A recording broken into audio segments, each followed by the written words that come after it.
milliers de Harkis, fidèles à la France. Mais cette action humanitaire n'est pas sans arrière-pensée. Elle permet de débuter un vaste travail de recensement. Nommer et ficher les individus facilite aussi leur contrôle.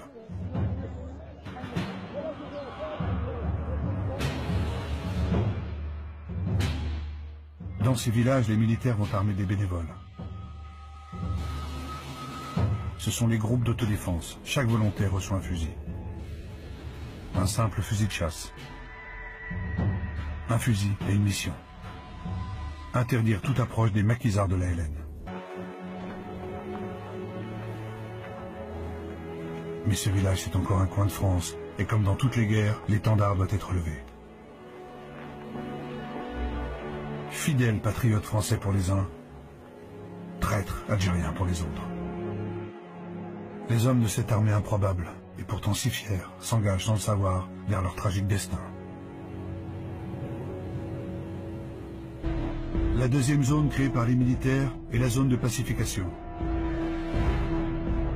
Là encore, le ministre vient lui-même armer la population pour qu'elle se défende de la LN.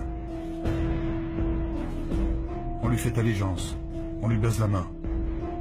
Lacoste, l'ancien résistant, n'a pas compris que l'ordre du vieux monde est en train de changer.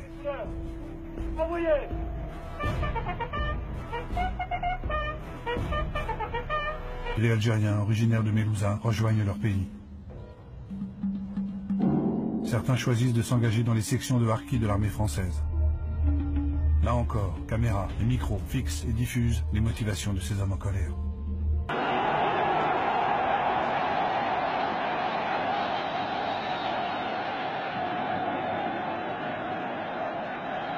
Je vous ai compris.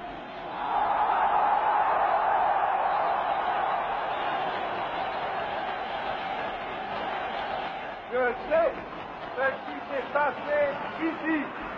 Je vois ce que vous avez voulu faire.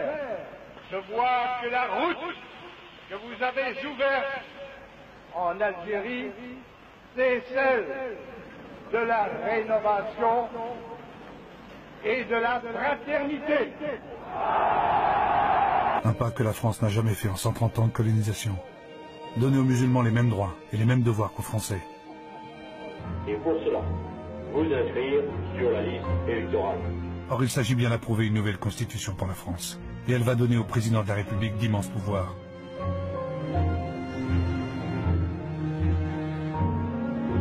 L'évolution, c'est que tous les Algériens musulmans peuvent s'exprimer. La pleine citoyenneté leur est accordée enfin. Et pour la première fois de leur vie, les femmes musulmanes ont le droit de voter.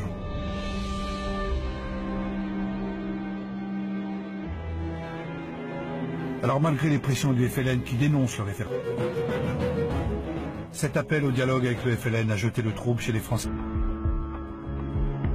De Gaulle veut concrétiser la paix des braves. Pour cela, il ordonne la libération de 7000 prisonniers du FLN. Et le meilleur chasseur de Français de souche nord-africaine.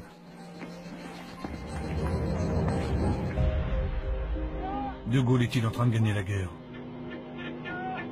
L'armée de libération nationale est considérablement affaiblie. Il est sans ambiguïté.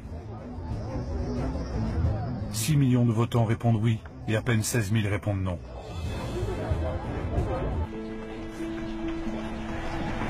Certains officiers vont réussir à évacuer vers la France les Harkis et leurs familles. Ils le savent. En Algérie, ils sont voués à la vengeance.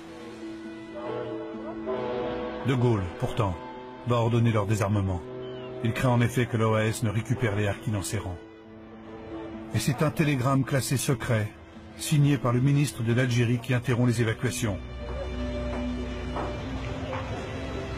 Demande à haut-commissaire de rappeler que toute initiative individuelle tendant à installer en métropole des Français musulmans sont strictement interdites.